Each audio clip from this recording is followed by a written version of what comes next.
Hey,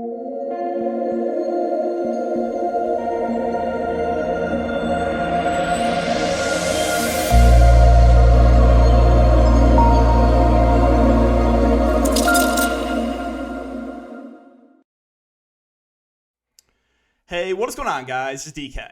Back at you with another video here to break down the 6-game NBA main slate on Tuesday. If this is your first time watching, welcome to my channel. My name is DK. I make content for daily fantasy sports, prize picks, and NBA Top Shot. If you guys want more in-depth content for daily fantasy sports, I do offer that on patreon.com. Player pools with cash, GPP, play, score, plays, roster construction videos for the main and showdown slate, and most importantly, the private live stream before lock. So again, if you're interested in that, you can check out my Patreon that is linked down below. The sponsor of this video, guys, which I'm sure a lot of you have heard by now, is Prize Picks, which is a player prop site. They have every single sport you can think of. You can mix and match sports. So how it works is you pick 2 to 5 player props, and you can win up to 10 extra money. So if you guys want to give it a try, you can sign up and use my code DKDFS for a 100% match up to $100. All right, so let's get into the video, guys. Let's take a look at my lineup here from tonight. So is Brandon Williams just the best player to ever touch a basketball? I think he is. The Lakers news. If LeBron just played, I would be a millionaire tonight. More on that in a little bit. But yeah, so I originally had Brandon Williams. And then we got the LeBron news. So I was debating. I was like, all right, who do I want to take out between Beasley and Williams? Williams is like 80%. Beasley was 12% in this contest. And sure enough, Williams goes for like 8 steals and blocks. Can't miss a shot. Absolute smash. Again, the best player to ever play. Now, did I make a mistake by removing him as a core play? Yeah, I think I did. I think that was a mistake on my part. Now, so that one I'll take the L for. I don't think I should have removed him as a core option for Patreon members. But should he have been 80% and a guy like Malik Beasley been 10%? Or there's like a lot of value on the slate. Now, sure, right? Williams absolutely smashed. And basically, he dug my grave for me early on when I saw, he was just absolutely crushing. But again, I don't think he should have been that popular. Now, he was obviously a really good play, right? Point guard, starting point guard, but there was 10 available players and a lot of blowout risk. So I thought there was like, okay, there's a chance this game turns a massive blowout, which it did, and maybe he only plays like 25 minutes. But he did get the blowout run, which I thought was possible. So that hurt. Tristan Thompson got in massive foul trouble. He still got there. We got news, obviously, he was starting. This was a wild slate. I do like slates like this, though, when it's just mayhem. A lot of news like right around lock. Thompson was one of them where Vucevic got ruled out, so he became a really good value. He also had power forward eligibility, which was key there. Damian Lee also got into foul trouble. Still was fine, but you needed more on a slate like this. I went to a low on Sabonis, who had like 33 at half, just a cardio second half. The reason I say I should have been a millionaire, I originally had the RJ Barrett Sabonis combo, and then I pivoted to get Westbrook in. Not Westbrook, Westwote. I mean, I really didn't want to deal with the Lakers, but we honestly had to consider them without LeBron in a great matchup. And he was once again just disappointing. Jonte Murray was solid at the top. My boy Sengun had a decent game as well, but yeah, no Williams, no cash. So that's basically how the slate worked. High stakes, winning lineup, Williams, who again is the best player to ever play. Jordan Poole. Interesting here that in the Rainmaker, Williams is only 57%. In the tournament I was in, he was like 80%. So he was lower owned in the extreme high stakes. Poole 86%. He started the game off, I think, with -2 fantasy points. And he finished with 50. He's got Harrison Barnes. Embiid went absolutely off. Luka had a massive game. Moses Moody, who he was doing everything in the first quarter. Poole's doing nothing. And Kevon Looney, I did like Looney as well. But there's just the opportunity cost of center was so high today. So, yeah, guys, that is it for the look back for myself and for high stakes. Now, real quick, the story time, as I mentioned with the millionaire. I'm sure a lot of you saw Sal's tweet. Now, here's what I'll say about that. I don't think he meant it in a bad way. I don't think he meant it to like bring a lot of people down. But a lot of people are taking offense to it. Me, I don't really care. I don't really take offense to anything, but there's a lot of people like, no way, like you didn't make $1 million, or like just like, saying, oh, you're saying so everyone's content sucks. Basically what he said was, oh, I made $1 million this year, but my content sucks. So it's like, I can see how people are like, yeah, they can get mad about that. But again, here's what I'll say is, I think Sal's a good guy. I think he's a good guy, and he's a great businessman.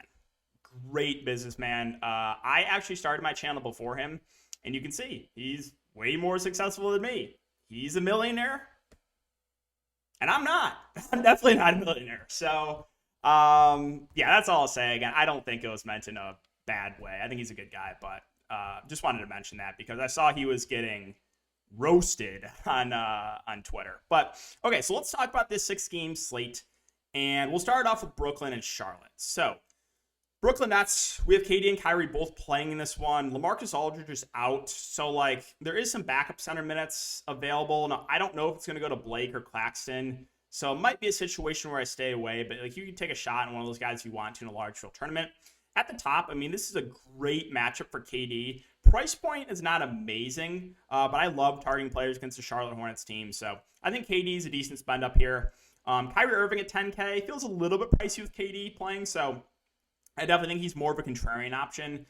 Drummond at 5'8", we know he's a good point per minute guy, but the minutes haven't been great on him recently. I still think he's viable for tournaments. Like, with Aldridge out, maybe there's a chance he plays more. Like, maybe we get 25 plus minutes from Drummond, and he can still get it done, playing alongside guys like KD and Kyrie, because Drummond's a great rebounder. Like, he's still going to be a high usage guy. So I think he's viable for tournaments, but the rest of the Nets value at the guards wings is going to be really hard for me to get to anyone.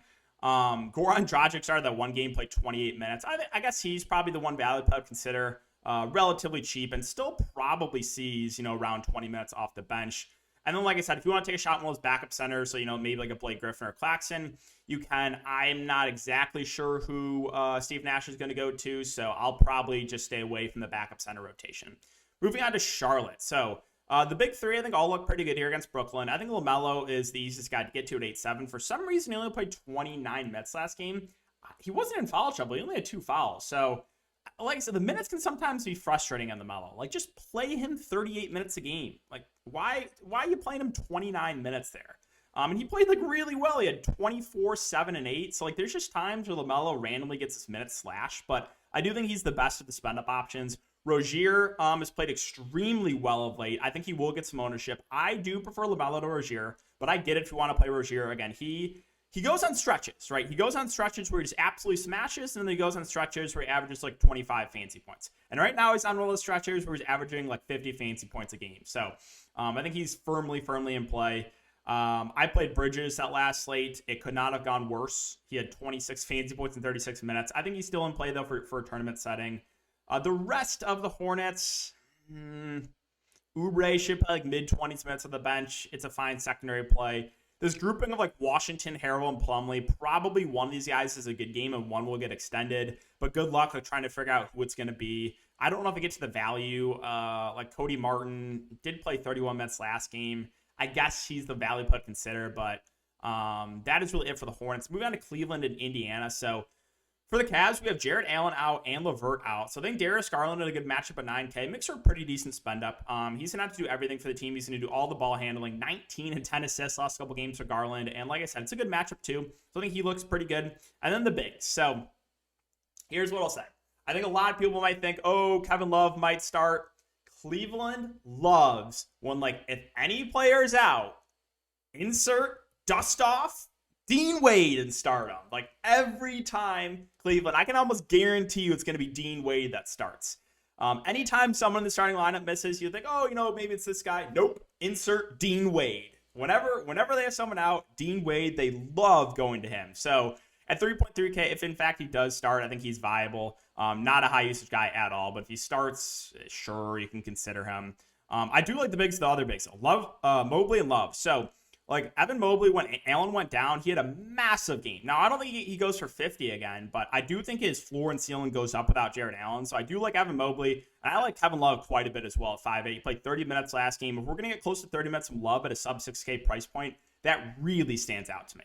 And then Lauri Markkanen also had a really, really good game. I think he gets a little bit of a boost. I think he's a solid option in the mid-range as well. So there's actually a lot to like here for Cleveland. Don't know if I get to anyone else. Chetty at 4-5.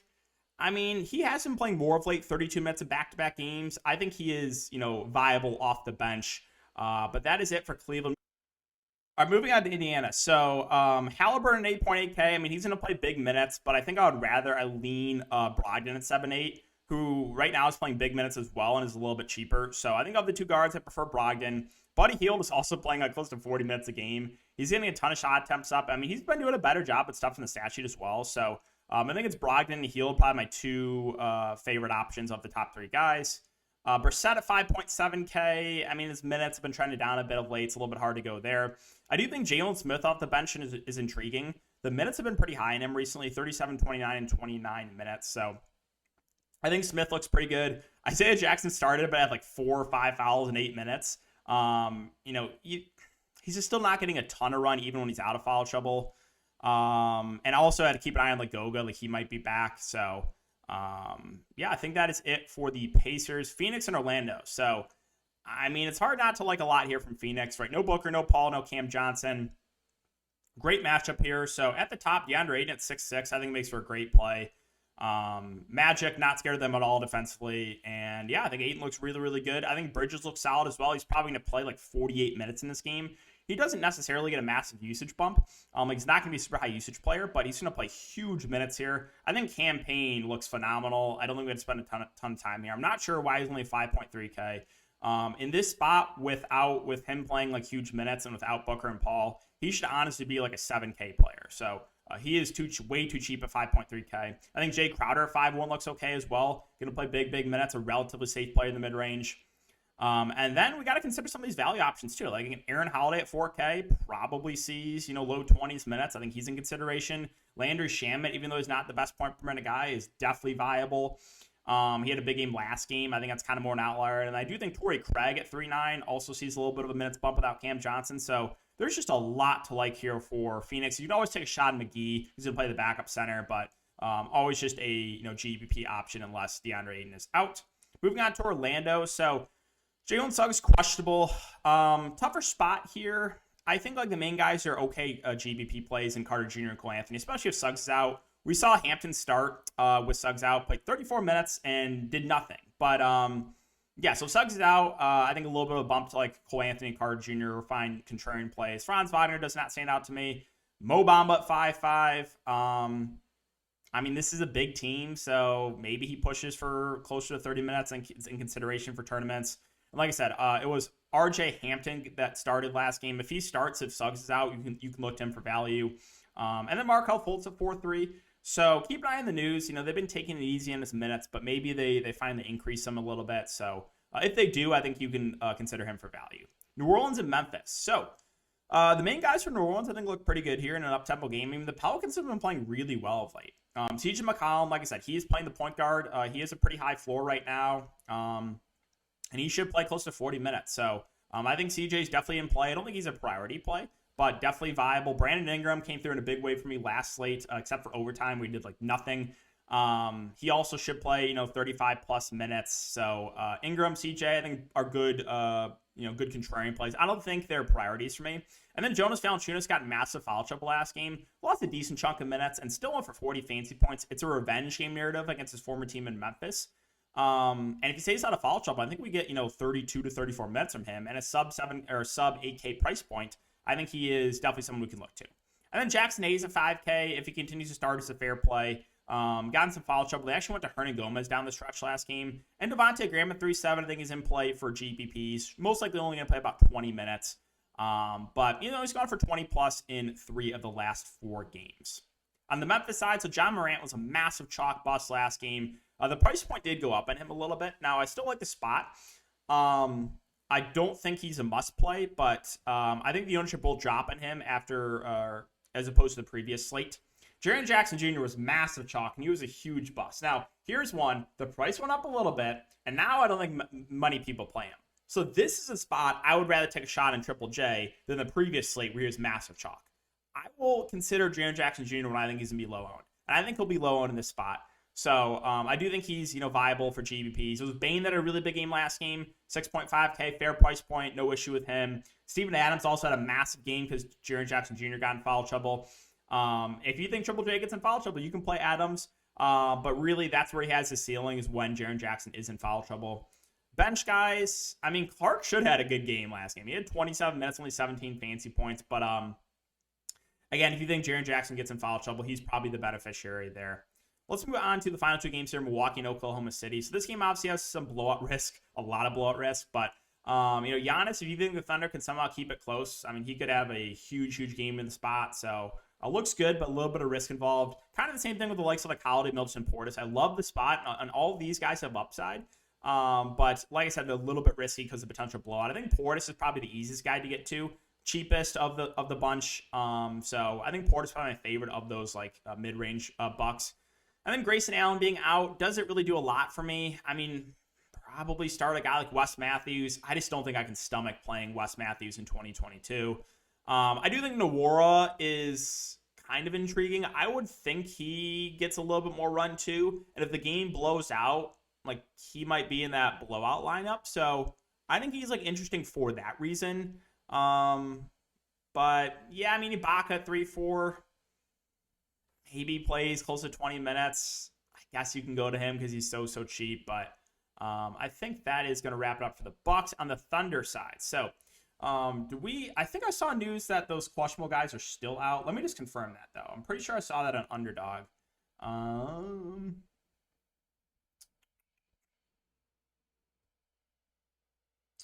Just Twitter. It's not going to work. Oh, here we go. Oh. I go to check Twitter, my low-owned Sabonis play. How about an ejection? I literally go to check this Thunder news. Sabonis ejected. And I had Mitchell Robinson in my showdown captain. 2 fouls in 10 seconds. And then an illness doesn't return. So yeah, Dort, Kendrick Williams, Ty Jerome, Mike Muscala will remain out. So, yeah, basically, and did they say Roby too? Dort, Williams, Ty Jerome, Mike Muscala. Okay, so they didn't say Roby. So I think Roby's the one that has a chance to play here. But yeah, so we'll start at the top. Shai Gilgeous-Alexander. Sabonis ejected. Sabonis is 2% too. Ejected. We're moving on. Shai at 10-6. So if you think the Thunder can keep this game competitive, it's probably going to be a big game from Shai. So, I think if I'm playing Giannis, it makes sense to run it back with Shai. You don't have to, but, again, the comparison of, okay, so if the Thunder keep it close, obviously Giannis is probably having a really good game in a great spot. And if the game stays competitive, you probably know why it's staying competitive, a big game from Shai. Now, if Roby's out, they started Bazley at the 5 last game. Played 36 minutes. He's going to make for a pretty good play if he starts at the 5. Also, Olivier. So it's not Oliver. It's Olivier Sarr got the backup 5 run. So he'd be in play if you think the game blows out. A guy like Olivier Sarr and Theo Maledon.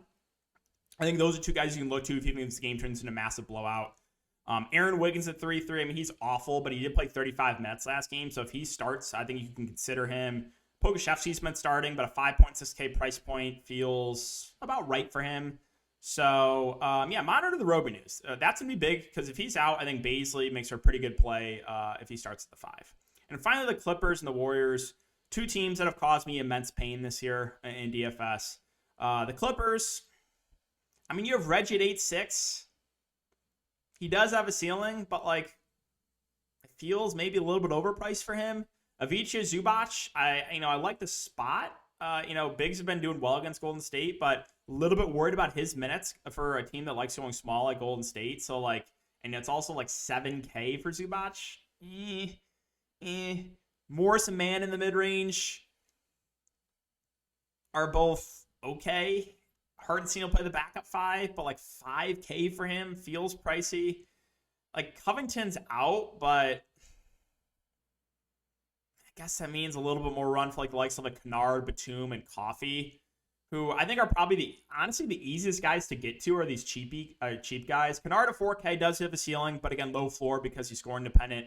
Nick Batum has not been great recently, but he's also very cheap and probably plays a little bit more without Covington. Amir Coffey, you could say the same thing. So, like, I think those three are in consideration with Covington out. But yeah, it's really a team that it's hard to feel good about the spend ups for the price points. And finally, Golden State. So right now they have everyone listed out, but I'm assuming all the main guys outside of like Draymond and Otto are going to play. Yeah, it was just so like I'm pretty sure Steph, Clay, Wiggins, Draymond's still gonna be out. Porter's gonna be out because Porter was an illness. I think he has a chance to play. I don't know. We'll keep an eye on the Golden State news, but I think a majority of the guys are going to play in this one. So Steph Curry, 11K, play the tape. You know what I'm going to say. Klay Thompson, 6.7, does have a ceiling. You know, he's been playing around 30 minutes. I think viable, does have shooting guard, small forward eligibility, which is nice. Wiggins at 6'4", I hate the guy. The guy has cost me. He has cost me more money than anyone in DFS throughout my career. Looney at 4.3K. I mean, if the Clippers, continue to run out either Zubac or Hardenstein the entire game, I do think Looney probably plays around 25 minutes, which would make him a fair value play. But I think that's it for Golden State. Again, monitor the news. Maybe we do have a couple other guys that miss this game as well. But yeah, guys, that's going to wrap it up for the video. So if you have been enjoying the YouTube content, just make sure to hit that like button, subscribe, and hit the notification bell. As always, guys, I appreciate everyone checking out the videos every single day. I hope you guys have a great night, and I will see you all in the next one.